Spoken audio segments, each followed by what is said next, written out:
8 cubos fabricados en aceiro cortén axudarán a reordenar a mobilidade na nova praza pública que o Concello de Pontevedra proxecta para Monteporreiro. Son pezas singulares, deseñadas especificamente para o barrio.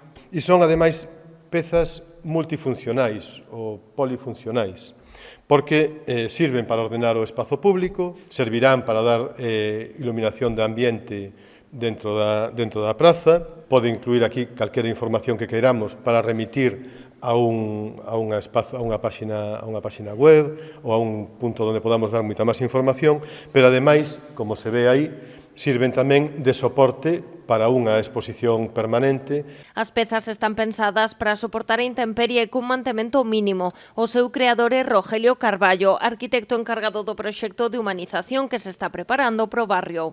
E como podemos facer que unha peza disuasoria faga o seu traballo disuasorio, pero ao mesmo tempo aporte algo de calidade ambiental e urbana, non? Nos interesaba moito devolverlle a Monteporreiro algo da súa memoria, non? Porque Monteporreiro parece que sempre estuvo aí un pouco á marxe da nosa relación, non? Entre a Pontevedra, a cidade e Monteporreiro parece que sempre hai aí un pouco de tensión, un pouco de olvido, un pouco de fronteira, non?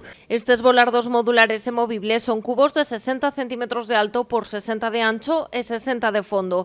Están fabricados en aceiro cortén e contan con iluminación interior e paneis de vidro semitemplado estrutural, fabricados pola compañía da cidade Cristalería Pontevedresa. A tecnoloxía que vamos a aplicar aquí, algo que vemos aplicando desde moitos anos na industria da automoción industrial, na industria naval, na arquitectura, sobre todo no sector retail e no sector hoteleiro, parte dun principio tecnolóxico, dunha tecnoloxía que é a impresión digital sobre vidrio, impresión cerámica. En canto ao proxecto de humanización do barrio, dende o Concello agardan que estea listo nos vindeiros días para poder presentar aos veciños e recoller as súas achegas.